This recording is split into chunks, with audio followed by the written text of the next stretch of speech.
Welcome to the Lyfelinez Podcast, where performance meets purpose. The science fuels everything we do. Today, we're joined by Jason from Hyperice. I've been looking forward to this one. The brand that's absolutely redefining recovery for athletes and high performers across the globe. In this episode, we dive deep into how recovery tech is changing the game. It certainly is. The mindset behind innovation at Hyperice and how brands like Lyfelinez and Hyperice are helping people unlock their full potential. From the gym floor to the finish line, if you're serious about performance, longevity, and what it takes to stay at the top of your game, this episode is a must listen. Let's get into it. Mate, welcome to the podcast. Thanks. Glad we can make it happen. Apologies for the last few weeks. What did you actually do? I just rolled my ankle playing football. I think it was like a marketing ploy to get into these. Yeah, that's the whole point. It was leading into this conversation now where we can talk about a recovery tool and an injury prevention tool, which I wasn't using before the football. But funnily now enough, I'm using it. I haven't been injured. I'm all over it. Mate, tell everyone who you are, why we're here, who you're blessed, I think, to be working for. It's a hell of a brand, mate. It is. So Jason Hussain, so I'm Senior Director for Sales and Business Development across EMEA for Hyperice. So Hyperice are a global wellness technology company. Started around about 14, 15 years ago now. Is that how long it's been? Yeah, it's been a while. Yeah. Some big names. Like when we first met, who did you say started? Isn't it Roy McIlroy's, LeBron James? Well, Kobe Bryant was the first. Yeah. He was the first one. Which, if you think about it, I don't know obviously how much people know about American sports, especially NBA, but Kobe was seen back in the day as like the number one player of his time. Yep. But also the guy that, you know, when everyone talks about that extra 1%, he was like that athlete. Yeah, 100%. And there's a lot of documentaries, you might have seen them now, where they about the like the American Olympic basketball team. Yeah. And a lot of them talk about Kobe Bryant. They were coming in from nights out at 5 a.m. and he was going down in the lift to go to the gym. Yeah, training and stuff. And it's like he was level. setting the standards. Yeah. So for us as a brand, like organically, he was like a really great person to be. So how did that, I mean, I suppose there's depths to this. How did that come about then? So basically taking it back to the beginning, the founder of Hyperice, a guy called Anthony Katz, right, was like a secondary school history teacher. So like no background in like designing technology products. And now we've got to this. We're in this sick little shoe. So he was an amateur basketball player. Right. So just played casually. Okay. From California. So was he tall? Yeah, just average height. No, he wasn't hugely tall, no. So didn't succeed at basketball? No, exactly. He loved basketball, probably lacked the height. I don't know. But he loved basketball and it was his like outlet, I suppose, his sort of hobby on the side. Yep. And then he started suffering with like a shoulder impingement. Right. And he was like, the only thing that really works is ice compression. And the only thing at that point was like fill a plastic bag full of ice and cling film it to the part of your body. And this it's crazy now. I still see people like you watch professional football teams and the guys come off the pitch with a knee injury and they've wrapped ice around his with a cling film. That's pretty much it. Yeah. So what he went away and done was said there's got to be a better way and a more advanced way of icing. Yep. And one of the issues with ice compression is trying to get it to mold around the area of the body that you need. Right. So he went away and ripped up an old wetsuit, as you do in California. Standard. Created like a strap that was for the shoulder. Okay. So it wrapped itself around the shoulder. He made like an ice bladder. Yeah. That you put the ice into, and then it fitted into the wrap that he made. And then it had the tech part of it was there was an air release valve. So you pressed the button, it released all the air, and it contoured around. That part of the body. Yeah. So he went away, created this prototype, had a lot of friends that were in basketball. One of them was like an athletics trainer for the Lakers. He got invited in and got the opportunity to go in there. And then they were like, he showed them this product and he said the reason he built it was this. And he goes, we've got a player that suffers with a shoulder impingement, probably thinking like this academy 16-year-old or something. And then, the next thing you know, Kobe Bryant's walking down the corridor and he goes, can I give this a go? It's like, of course. Yeah, no, probably not. Yeah, probably not the type. You're not the right guy for it. Yeah, you're not the same. Where's the youngster? Yeah. And then he took it away. And I think they then met up like a few weeks later and he gave him some like really honest feedback. Said, if you make the changes I'm asking you to make, I'll wear it on the sidelines. And then because I need it. Like I ice compress every game after every training session. Like I have to speed recovery to get me through especially when his tempo was so high. Yeah, and obviously, as everyone knows, like professional sports, regardless if it's basketball, football, whatever it might be, it's takes its toll on the body. Yeah, and I think the strongmen recently, mate, have shown, like, when you start to look, I think the turn in the public domain where the recovery for me, I think, took a shift is when Eddie Hall's documentary come out of how he started like honing in on recovery. Yeah. The Stoltmans have done it. I think the biggest challenge, though, if you look at the recovery scene, I have this conversation with people all the time, it's frustrating, right? Because people don't realize they need recovery until it's probably too late. Yeah. Nowadays. Agreed. Like, I think if you look at the top, you talk about those top sports people, they're finding it at the end of their career. Yeah. Yes. And yeah. Do you know what I mean? Yeah, like, agreed. I wonder how much he could have performed. Like, you talk about Eddie Hall. Early He's doors. like, what, mid-40s? Yeah. Nearly 50? Yeah.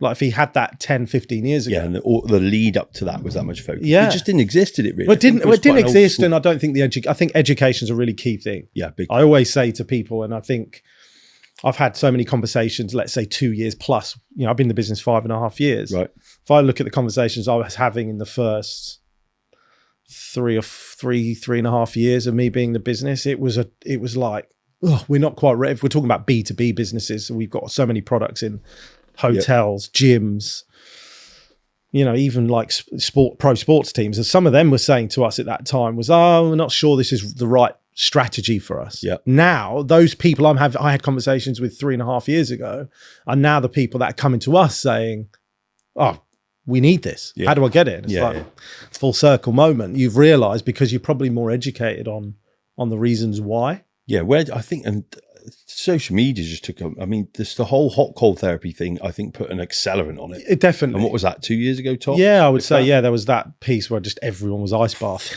And now you've got the downside of, like, doesn't it? I mean, if you train over 3 times a week, an ice bath's a fucking terrible idea every day. This is the problem, though, right? Everyone comes up with this fantastic idea of contrast therapy or ice bathing, and then the more people do it, the more someone wants to knock it because they want to be different, and then they go away and they go, well, out of 1 million people, one person suffered with really bad muscle gain. So actually, ice bathing's not very good if you want to gain muscle. Like, there's all these sorts of rumors and stuff. So I think the other thing to consider, mate, is with this, you were a professional athlete, right?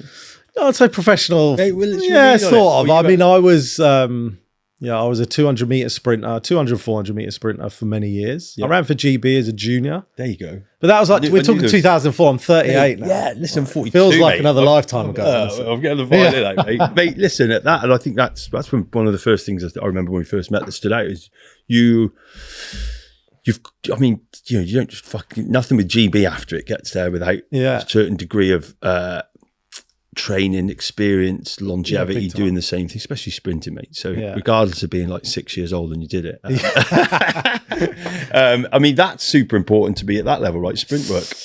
Yeah, I mean, people probably don't realise, I think, like I always, you go to these, like, go around your friend's house and someone's having a party and they get into conversation, sprinting comes up because that was your background. And then you run. How hard is it to run 100 meters? And it's like, when I was at Sports Day, I ran like 10 seconds for 100 meters. Like, it was like downhill, man. Yeah, and it was 60 meters. Yeah, exactly. Yeah, and he was like the 80-year-old teacher with a stopwatch in his hand. But yeah, look, it's one of those sports that I feel like there was obviously this sprint documentary on Netflix where they followed a load of like world class. Not seen it yet. It's really good. You should watch it. And I think it gives you a real good insight to the strain that goes under a sprinter's body. You might be running for 9 seconds, but it takes the winter months, 6 months, 7 months, 8 months of training, hard training before you, and you're running for like 3 months of the year. Like your competition periods like May, June time to like August, September. Yeah. So it's a really short period and you're doing all this training. Strength training. Gym. Explosive so I was stuff. training like 6 days a week, some days twice a day. Yeah. And that would consist of track work, and lifting and strength and conditioning work. But I've obviously, we all must have at some point, the Usain Bolt, the legend, he has shone a light on it, but you look at the stuff. I mean, do I remember this correctly, that the physics around him, they were like, scientists at the time were like, he'd never be able to do the time he did because his levers were too long, so he wouldn't be able to get his hips through quick enough. Yeah.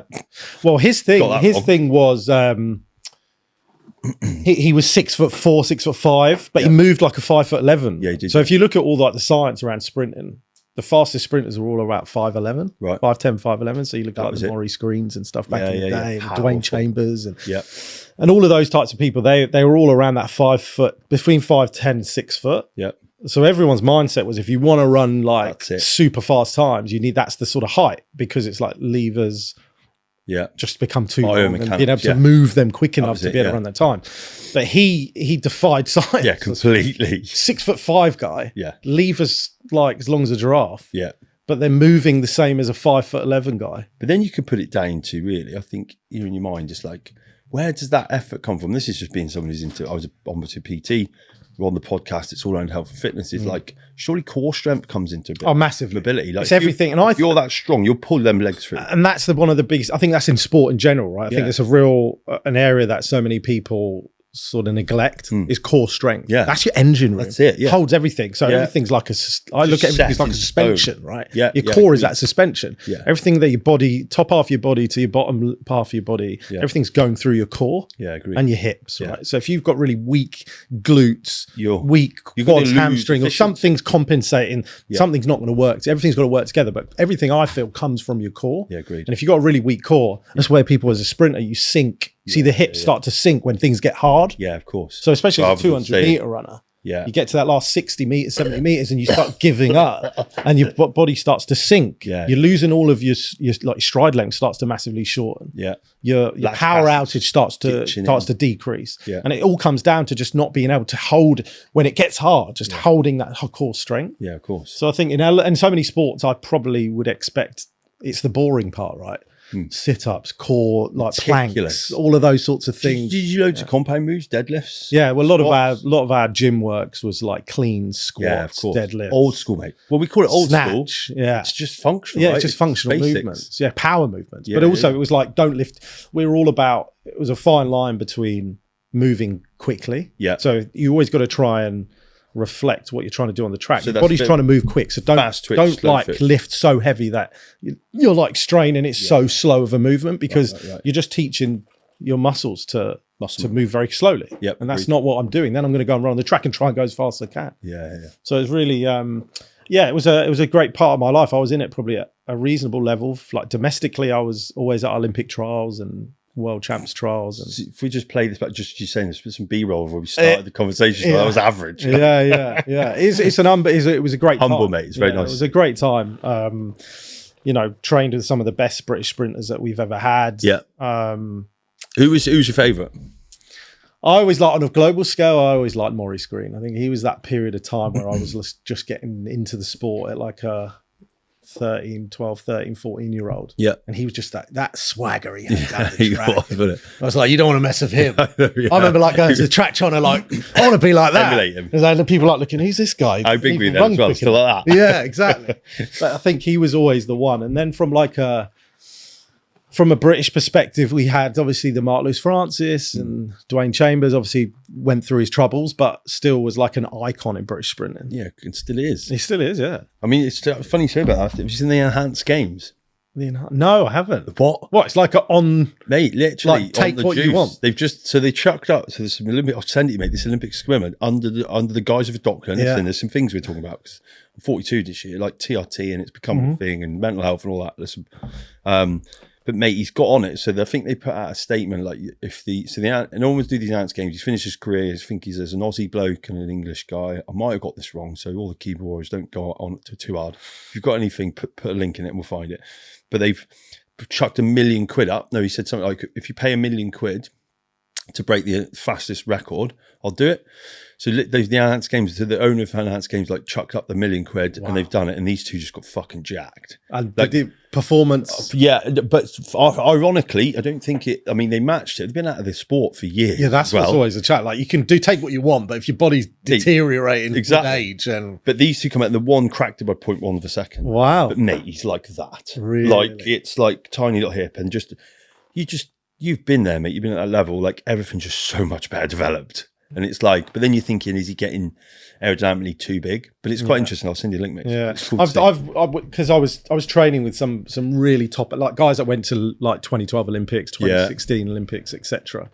And we always used to have conversations. Drugs in sprinting, it's always been a topical subject. Right? So we'd always sit there like before training while we're warming up or after training, and the conversation would come up the odd occasion. Yeah. And it's like some of the top guys I was training with were like going to like the Diamond League races or going up against them at Olympic Games and stuff. And they always, some of them would say to me, how many people on that start line are cheating me of a place? Either is it a medal? Is it just making a final? Yeah. Because from a British perspective, as we all know, right, when it comes to major world champs, Olympic Games, we've never been hitting the podium every year, right? But majority of the time, I'd say there's probably most British athletes we've got one of the most stringent drug policy programs in the world. So was that a reason, you say? I think it could be.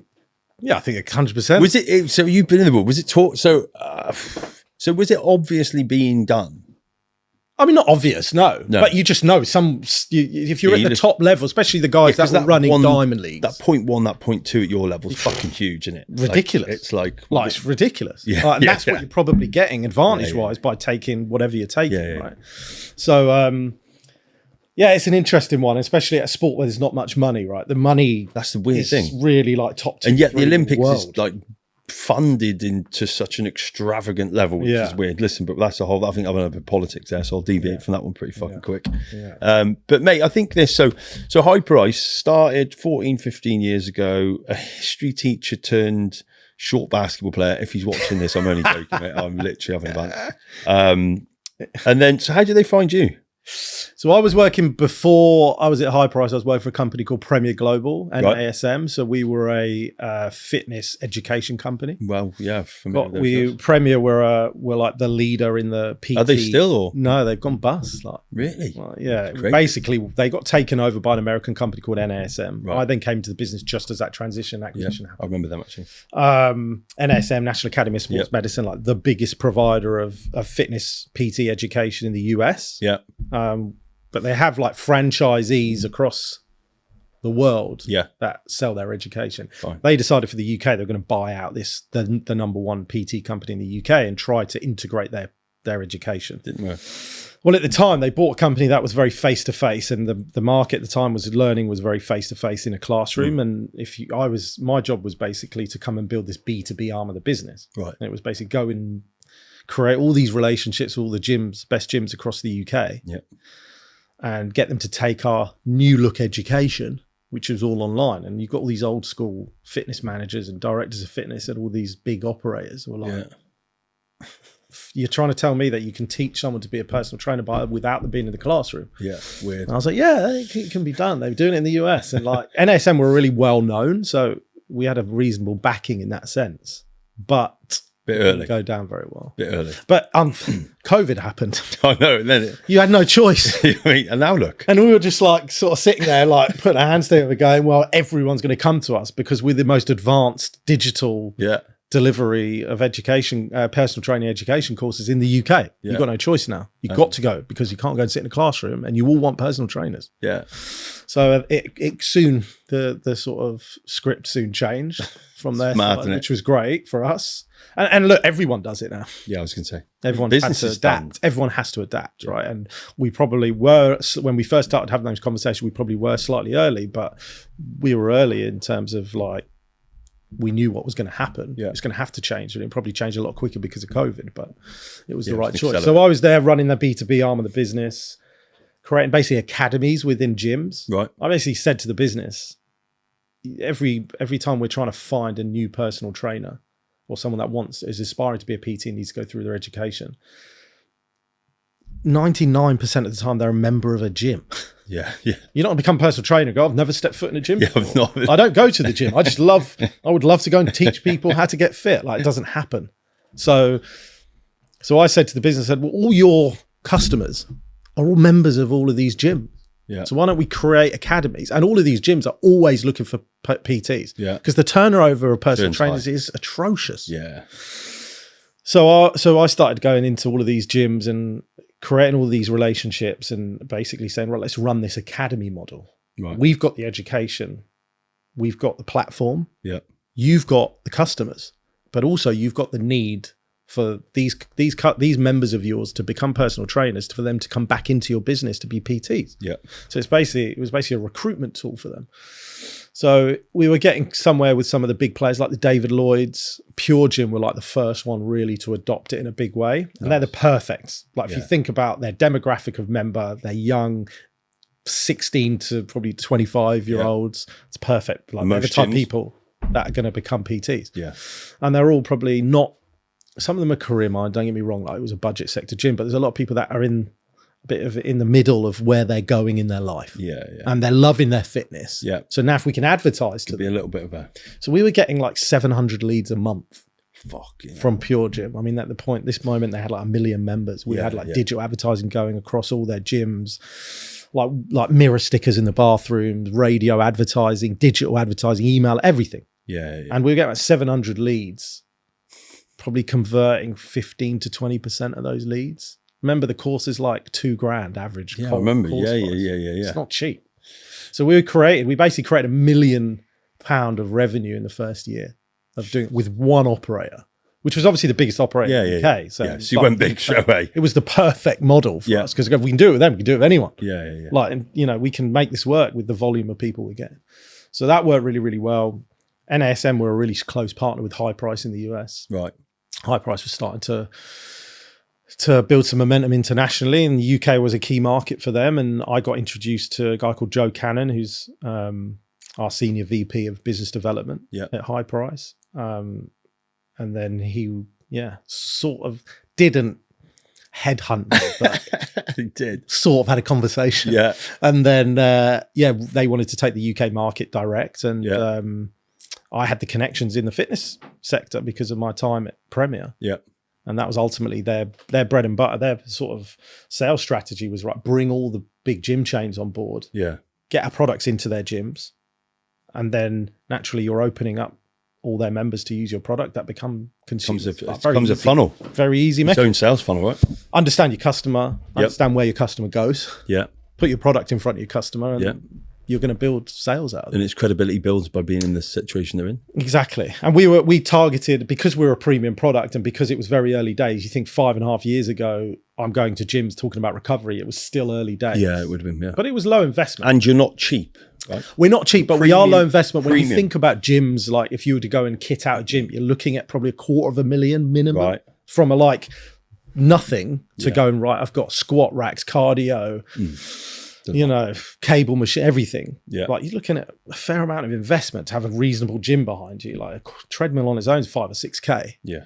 Probably going to have 5 of them. Yeah, at least. Do you know what I mean? It adds up. And then all your strength kit, it's expensive. Steel, metal is not cheap. So, that's always going to be a costly thing. So the cost wasn't the thing. It was about, we don't know if recovery just wasn't being seen as an area of their business. Like I say, still 2-3 years ago, it wasn't. Like a professional athlete's fine. So fast forward, what did you say you've been in that? 5, and I joined in. I've been just over 5 years. And you're responsible for EMEA. Yeah. So when I came in, it was purely looking after the UK. Yep. And then obviously the business has grown, some restructures in the business, and then I've sort of taken over some of our key territories across EMEA. So the likes of Germany, the Nordics, the Benelux region, Middle East, which is a beast. This must fly over there, right? Well, it will when it comes out. Oh, is it not launched yet? The only country the shoe's currently in is the US. So before we dive into the shoe, 'cause I can't wait to. So but for anyone watching this, then what's the first product was the ice. Yeah. And then what you moved into. So we brought out. So it went from ice compression, and then we basically created this category, right? This recovery category that didn't really exist. Yeah. And then we had, then we moved into like a foam roller, so a vibrating foam roller. And the reason that came about, Anthony Katz, the founder, was opening doors to all of these NBA locker rooms, NFL locker rooms, going in and meeting with the athletic trainers. And he was basically seeing that the athletes were doing foam rolling was huge at this point. Yeah. Remember when everyone was foam rolling? Yeah, big time. But that and a golf ball on your shit. That was it. You bought me first. Yeah, that was it. Yeah. So everyone was like, it was all about plantar fasciitis. And how'd you get rid of that? And roll your foot on a ball, like tennis ball or a golf ball or a lacrosse ball if you're in the US. I remember doing it loads. And then basically he was starting to see all these professional athletes like foam rolling on top of a power plate. because there was a lot of research to say, well, if you foam roll and add vibration, you increase like blood circulation by about 10-15%. So the science is there. So the science was there. So, but the product wasn't there. And that looks like a circus act. So he was like going, that looks ridiculous. You got to remember, power plate, like surface area is tiny. It's like a meter wide and like half a meter. Just make sure you don't come off it. Yeah, exactly. So it didn't make any sense. So he said, why are they doing that? And he says, all the trainers and physios are saying, there's like all this research to say if you add vibration to foam rolling, you increase blood circulation by 10-15%. For an athlete, huge. When you're talking about that 1%, let's do it. Why wouldn't you do it? Yeah. But then he was like, okay, well, I'm going to go away and I'm going to put that vibration technology into the roller.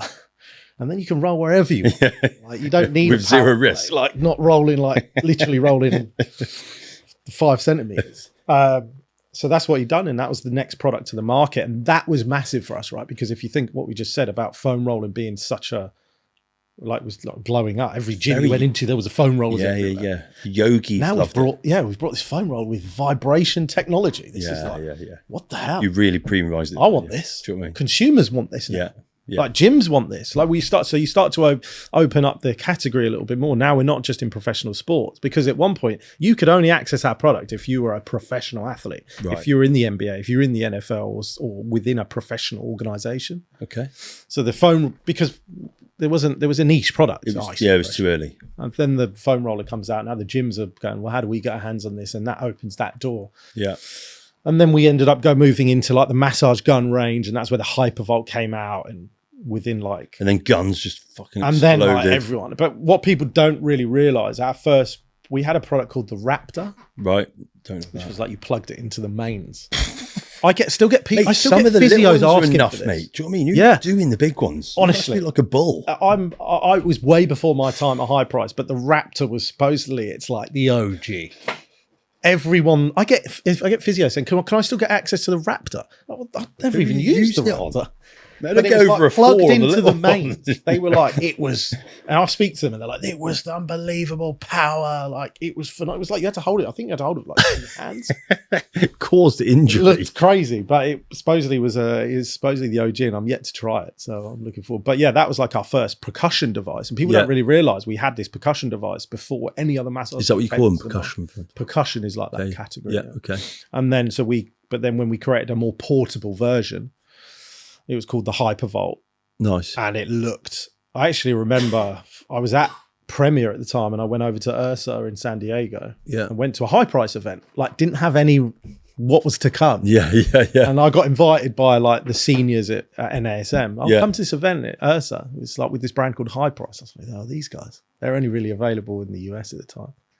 And met Joe Cannon, who eventually pitched me the job in the UK. So it's like full circle. It's a good story, that, mate. Circle moment. It's good. And they had the Hypervolt before it was released. They were going around like massaging everyone's back. And I was like, this looks unbelievable. It looks so futuristic. Yeah. And it was just like, it felt phenomenal. Yeah. And it helps, so like I said. Oh, it does. Like, it's so good. Look, I'm always, that's why events are so important to us, because you need to try these types of products, because so many people, especially general population, have this mindset of it's a gimmick. Yeah. And it's like, Do you think that still exists? It does, yeah. Really? But not, I wouldn't say in like our core, like demographic of customer. Like they get it. If you go to the gym, you understand the value of movement. Yeah, of course. And I think stretching's definitely taken more of a thing. I think, the whole yogi scene has introduced, certainly been a huge catalyst of making mobility a bit more. Well, that back up for me, if I look at probably the industry as the exercise industry that we've both been in, I think the mobility piece becomes an entry point for people into fitness now, rather than an afterthought of like, fuck, I've just run my bones off on a treadmill, I'm in bits. Yeah. Do you know what I mean? So you've got a lot of older people coming in maybe now into these. 100%. And there was actually a conversation I had where I think David Lloyd were looking like they needed to have 1 or 2 over 40 PTs on their gym floors, because they needed them to relate to that demographic. The older demographic. Like if you're 60 to 80-year-old and you're in the gym and there's like a young 20-year-old, are you really going to go? You're probably going to be a bit intimidated, and you're probably going to go, how can he like relate to me? Yeah, not at all. The way I need. Where if you're looking at a 40 to 50-year-old PT, you're going to feel a little bit more at ease. And mate, Ballantyne's, for me, we're at Ballantyne's, it's fucking stacked, mate. Yeah. Like I think it's really positive to see, by the way, because this is really healthy. Like in the morning, it's like, old people's club in it. I think it's class. Very good. They're all in the pool, low impact, totally get it. Bit of it's movement. Zumba with a, do you know what I mean? Socialising. Yeah. In the sauna, loads of hot therapy going on. They're all in there without hydration though. So haven't got That's any it. hand. If you're old, get on this. Get on it. Jokes aside. So, but electrolytes, those are the things, but you think that's such a shift, and that's all since COVID, right? Yeah, 100%. I think everyone's I think there's so many more people now are a little bit more dialed in. But I think there's that, you're right, that COVID period, as much as it was a pain in the backside, taught a lot of people like, shit, I've got to do something about Imagine if like the population was 5 or 10% healthier at the older end. Wouldn't have been as many problems. No, not at all. Yeah, not at all, because that was a lot of people that were coming out or going, I had COVID but didn't even affect me. It was probably those that were more active during that period. So I think it's really positive to see like that shift, but I think it's just positive to see the shift in fitness right now is I won't lie though, I'm going to have to turn some of my Instagram off because fucking it's too much. I'm probably in it more because we're in this game, but I'm starting to get tired of it. Yeah. Everyone's doing HYROX. I'm like, I really think it's good, but I do worry. There is something now I figure, and I could be seeing it, there's a lot of people pushing hard. Is this like the new era of bodybuilding? You know, people wanted to bodybuild and cut. And I think it is. But you've got to remember, I think bodybuilding was still very niche, right? Yeah. Not everyone was going to go and do bodybuilding. No, everyone can do HYROX. You don't have to, you can just go, right, do you know what? There's a HYROX in 2 months. I'm going to start training for it. And it's hard. Accessible to everyone. Yeah. But anyone can do it. They're all basic exercises. Yeah. It's like, no, there's nothing in, there's no Olympic lifting. No. Like there's nothing that puts you off or you need some training on. You can go into your gym. You can train for a HYROX. You can Google it on your phone. Yeah. Find a workout, HYROX workout, jump in the gym, start training like a HYROX. Mate, I bet there's there's HYROX sims going on everywhere. We've got a nice HYROX place in Shrewsbury. Tom Meter runs it. It's pretty sick. I quite enjoy what he's doing. But I just, at the far end, it's a fucking slog, man. So like for an entry level person, hour and a half, you're putting yourself through it. It's hard. Yeah, it's like, Have you done one? No. I was hoping you would ask me that. Oh, mate, I have either. I get asked, so many people have asked me, do you want to do one with me? And I'm like, I'm not quite there yet. Right, let's get onto this, right? I'm just a little bit, I enjoy sport. Listen, we're in health and wellness. Listen, it's always good with the community we've got with you, the HYROX guys and that. Gaz, I'm be honest with you, we live and breathe this, but I guess as I turn 42, walking up a hill, fuck off. I was in the army. 5K, 10K, cool. I'm really pleased for people. I just did that a long time ago. I know I should still do it, but I'm just like kind of sitting there going, but I'm starting to feel a bit persecuted, like I'm not in the club anymore. I'm like, fuck it up. I've got something to feel about it. Do you know what I mean? Yeah. It's like, I'd done it too early. Yeah, did I? Everyone's doing it now. I'm in the pub now. I'm like, I feel bad. Everyone's going, I can't make the pub. You're sitting there on your own because you're not in the club. And you're like, I want to run the 5 and 10K club. Yeah, they've all did it and now they're there. And I'm like, yeah. I'm not sure. So I agree. It's I think it's great, and I think like I said to you earlier before we start talking about ATHEX, like we're doing, we're really involved with the ATHEX games, and it's very similar concept to an HYROX, etc. And again, that's just blowing up. Like they're expanding into Europe, and they've got an event in Dublin and Berlin this year, and it's good you can compete because you could look. We're in business, mate. You look at someone's dominating a HYROX is, and yet there's still all these new little hybrid versions of it, which I think is unbelievably good. Well, it's impossible to enter HYROX. Like the minute the tickets come out, it's sold out. It's worse than, even though it's accessible, it's not. Yeah, it's not anymore. It's too busy. Yeah, I looked at the numbers. I watched a bit on his a reel of. I think they did a bit of a documentary on him.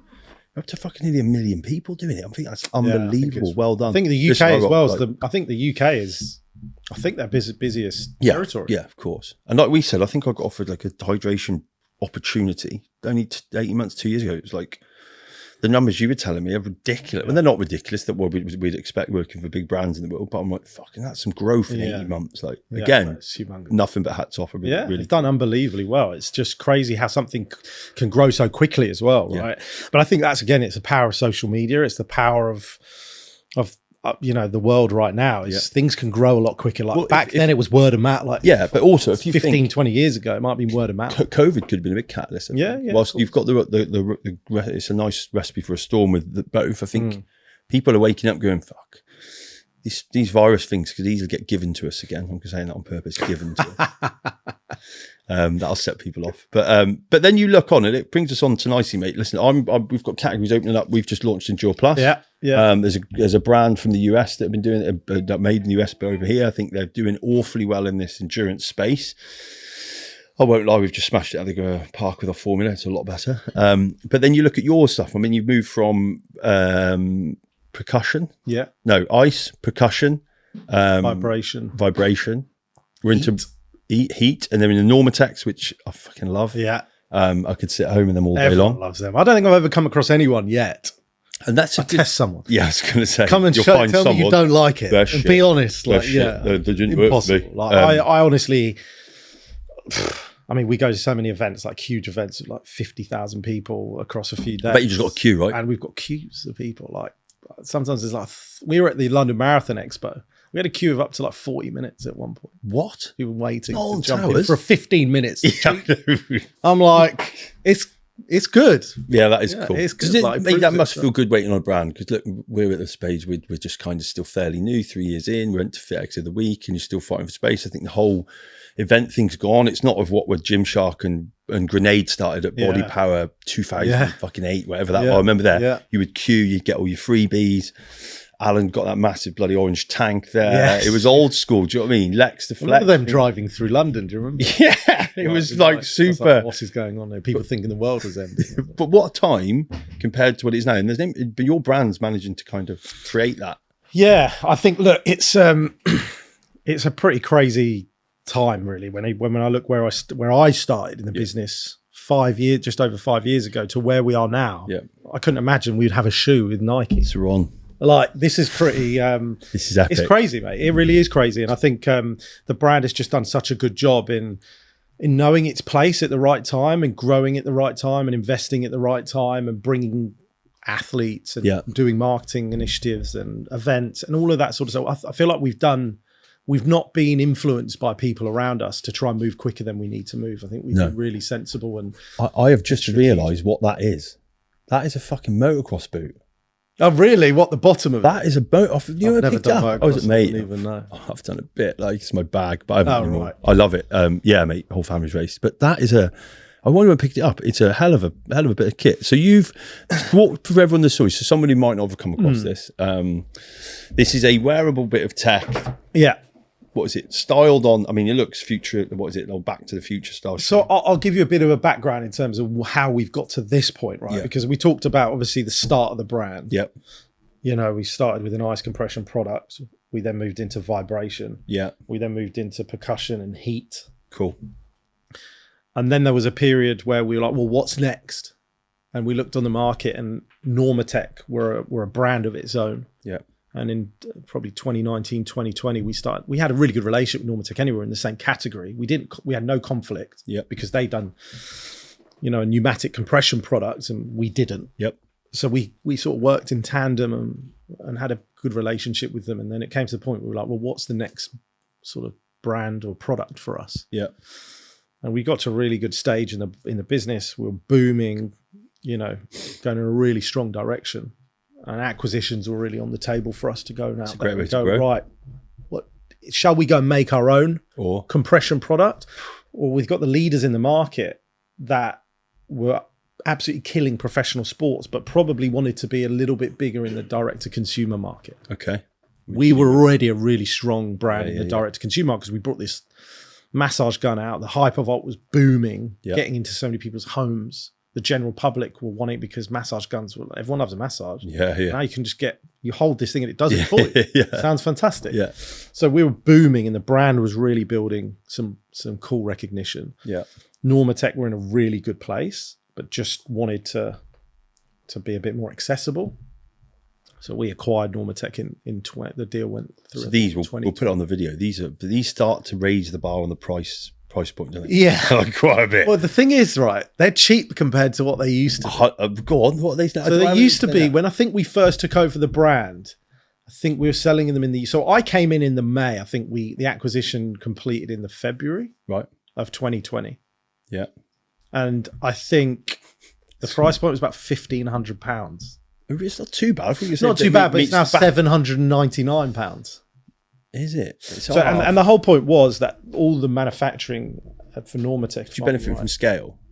Well, the manufacturing, Normatec was obviously was all being manufactured in the US. Right. all our products are being manufactured in China. Ah, fine. So when we acquired them, we're like, right, we need to show. We can't sacrifice on quality. No, agreed. Performance. Yeah. Everything has to be the same. Chinese are good at that, right? I mean, everyone. If you're a tech brand, you're not making products in China. You're missing the trick. Spending a lot of money. So I think we took all our manufacturing of the Normatec product over to China, and that obviously just drops the price from. So again, what about? I mean, you start to think as a businessman, if you could be looking at those two things, you probably wouldn't move. But clever move on both parts. Yeah. Really like clever. We're selling more Normatecs than they ever have done. We ever have done. Like our Normatec sales are booming, and we're seeing some, and it's come at a right time, right? We talked to go back to the HYROX piece. They entered the sector at a good time when fitness was booming. Everyone was conscious about their health. Everyone wanted to work out or move more or whatever it might be. Yeah. And it just came at a good time. So we obviously acquired Normatec. We've gone through. When we acquired them, they were on like Normatec 2.0, which is like their second version, but they'd been going, I think, a year or two before Hyperice was born. Right. They were still in the field. It was started by a doctor whose mum at the time was going through treatment for cancer. Right. Was stuck up in hospital, not moving. Yeah. Lack of blood circulation. So she went away and created a product that could help and increase blood circulation. And it is mega though. And that's ultimately what it does, right? Yeah. It helps flush your lymphatic system, get rid of all the wastage that's in your legs. We also have an arm attachment. We also have a hip attachment. So it basically drains the lymphatic system, moving away all the wastage, all the, unoxygenated blood. All the bad toxins that you don't need. We want to get rid of that, and we want to replace it with fresh blood, rich of oxygen, and rich of all the good toxins. Accelerate that recovery cycle. And which naturally accelerates. So everything from a recovery element, I think you'll see a trend in all our products. Everything increases blood circulation. Yeah. If you massage going and you're pumping against that increases blood circulation into that area of the body. Yeah. From a recovery perspective, what you want to do is if you've got unoxygenated blood lying around, it's not doing anything. No. Because the muscles are repairing off the oxygen in the blood. So we want to try and get rid of that or help move that fluid and then replace that with rich oxygenated blood. And that's ultimately what Normatec does very, very well. So wearing Normatec, for 15 minutes, 30 minutes, 45 minutes, however long you've got, will help increase and speed up that recovery process by flushing out the unoxygenated blood and replacing that with oxygenated blood. Yeah, which is massive. Which is and the therapy, it feels good. The therapeutic element to it as well. You just feel quite good. It feels great. Everyone feels placebo very effect relaxed. Which in better place. And a lot of people, I find that I sleep a lot deeper. If I use them in the evening, I feel like my sleep, and I've seen it on my Whoop. I see increase of my deep sleep. Really? When I use Normatec in the evening.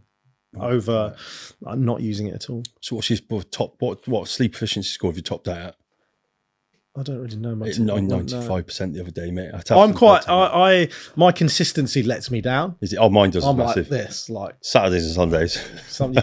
Just ruined. Like last night, I'll play football, and I don't start playing football till 9 till 10. Mate, I can't sleep after footy. Don't finish till 10. Yeah, and I'm not back home till like 10:30. I can't just go to bed. Nah. So I'm like 1 o'clock in the morning. I'm going to sleep. Mate, I can't even. My legs are too twitchy as well. Yeah, I'm like that. I'm obviously in a bit of pain still. Yeah, I just like my downtime in the evening before I then I'm winding down. Yeah.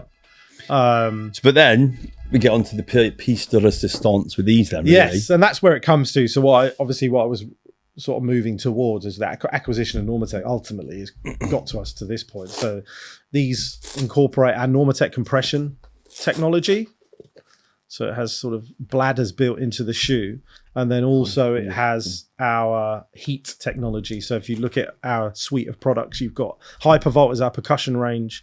Viper is our vibrating foam roller. Hypersphere is our vibrating massage ball. Right. Then we have our Venom range, which is our heat technology, which has been incorporated into this. And then Normatec is our compression technology, which is also in the shoe. So it combines heat and compression technology within the shoe. So you can walk around with it. I think that was always so we sort of showcased it first time in the UK at a Nike pop-up around the London Marathon. They look cool. Cover area. Yeah. And people were like, oh, can you walk in them? And I was like, I'm surprised they're asking that question. Yeah, but when you go through it, I mean, I remember us back and forth. I was like, "Fuck, how are you walking them?" But mate, the motocross boots, I would highly urge that they are. Well, Nike's key point for Nike to be involved was, you've got to use them as a shoe. Otherwise, agreed. Yeah, when you think about it. I mean, so where who was the man?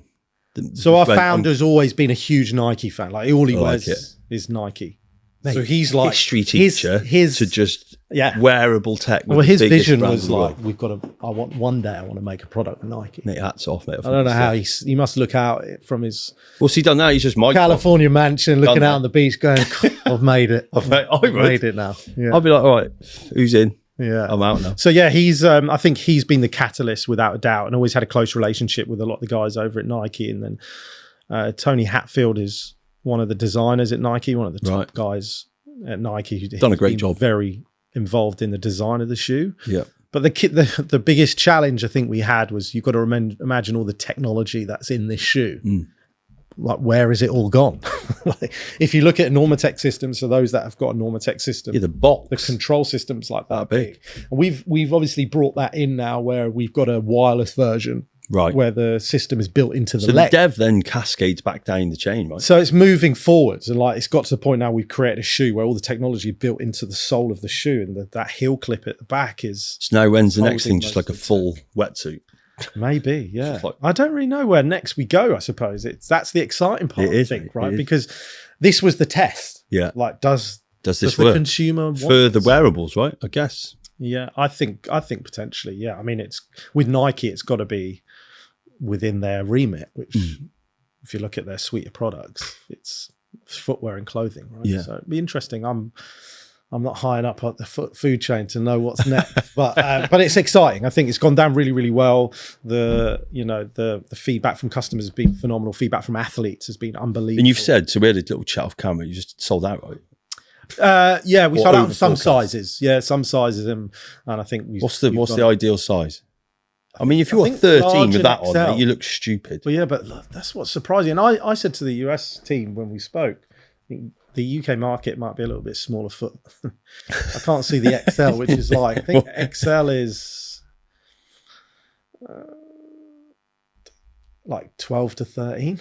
Which I don't know that many people. Yeah. I'd like to, I'm a 10 and a half. I'd like to think I've got a big foot. You know what I'm saying? That's what I mean. So yeah, we're nowhere near that. I think we'll be slightly different in the UK. But yeah, it's gone down really, really well. It's been a phenomenal success. So if people want to, obviously we can chuck some links up where to find the brand if you haven't already. I mean, you must be living in a fucking cave if you haven't. Yeah, I'd like to think. But what things are coming up? We spoke briefly about, before we wrap it up, around events and activities and stuff. You're going to have to, without doubt, dial back on, I guess, the requests you get. But what will be some of the big things that we could expect to see the brand at either this year or as we move into So obviously the key thing, we've got a few product launches coming up this year. Cool. Over the next probably 3 or 4 months. There's some really key product launches for us, which will be really exciting for us.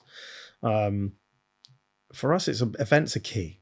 Yeah. I always say this. For us, it's about trying to get people to touch and feel and try our products. Yeah. Because like I said to you, if we're talking about a shoe, people are probably going, God, I'd like to try that. Yeah. I'd like to see how it works. So where will you be then? So anything big coming up? We've got a few pop-up Nike events that we're doing with Nike. Okay. They've got a thing called the After Dark Tour, which is a female-only running event in the night. Nice. Still to be announced around where it will be and stuff, but we'll be doing a huge activation there. So any female runners, look out for that one.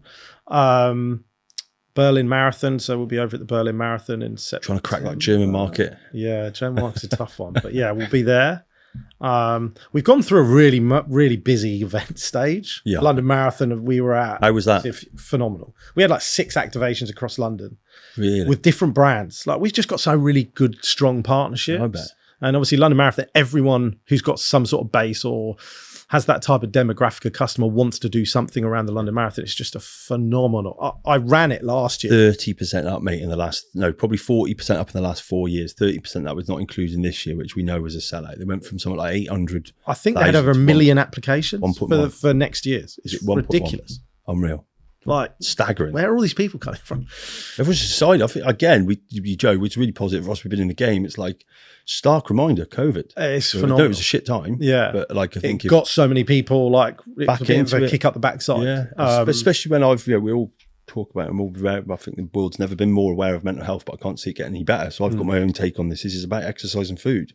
The faster we get to acknowledging that on a fundamentally broad scale. I'm not saying it all fixes there, but we all know that you fight most of the battle just to move a little bit, eat the right stuff. So I think it's great. Look, I say social media sometimes gets a bad rep, but if used in the right way, it's a really powerful tool. Unbelievably, mate, I'm with you on that. And I think that's where we're like, yes, COVID was a big part of that, but I think the education piece that followed that, people, exercise practitioners, personal trainers, nutritionists that are online and that are being very vocal. Yeah.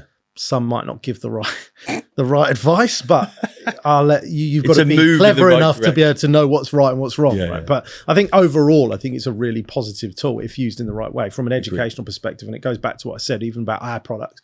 Education is the key marketing tool. Yeah. You're not going to go and buy an expensive premium product unless you feel confident that it works. Or you feel confident the science behind it makes sense to you. And although they look cool, so you probably just become a bit of a fashion trend. So this is where you break into the benefits of Nike in it. I'm buying it because I look sick and then probably figure out what. Well, they're an $899 shoe right now, right? So it's not. Well, not like a. That's cheap for Nike trainers, isn't it? Well, nowadays it is, right? You can buy. You go on like. Travis Scott shoes. Yeah, with like rare ones. 2,000, 3,000, 4,000. I'm on TikTok. There's a mag sale. Do you remember the Back to the Future shoe Nike done? Isn't that what that? Like 20 grand, I think. What? Resale. Mate, I've had these shoes off TikTok and we'll put them up and they've absolutely fucking ruined my heels. Really? Mate, you was telling me to stop wearing them because they don't move. They're like CrossFit, like lifting shoes with a hard base. Oh, okay. Luminous green, £9 off TikTok. I'm gutted because I actually like. And it's ruined you. Oh, mate, my heels, mate. In the mornings, I literally the heel of my. Don't buy Achilles. cheap shoes. Yeah, don't buy cheap shoes. That's the answer there. Don't buy some $899. Go balling. Shoes, yeah. My Achilles, mate, is trashed. Wow. Mrs. was working on it last night and nearly in tears. Yeah. So I'm not sure they're the answer though, but. In fact, they probably could be now. No, bits. Yeah, exactly. Mate, look, it's been amazing to have you on, and I also know how busy you are. So, I appreciate it. You've come out your way, mate. To come up and catch up, and always good. So, big thank from me and the team. You'll hopefully see these at some more of our activations. It went down so well when we did FitX. Right. I'm sure. Again, a couple of years ago we did a bit of a collab. The giveaway, the giveaway, mate. That went down so well. So, look, we'll all stay in touch. Absolute pleasure to have you on, mate. Thank you. Cheers. Appreciate it. That's it for this episode of the Lyfelinez Podcast with Big Jace from Hyperice, an absolute masterclass in recovery, performance, and purpose-driven innovation. If you took away something valuable, whether it's a new recovery hack or a fresh perspective on performance, make sure to follow the show, drop us a review, share the episode with someone in your training circle. Connect with Jason or learn more about Hyperice, hit the links in the show notes below. Until next time, stay fueled, stay focused, and keep pushing your limits. This is Lyfelinez, and I'm signing off.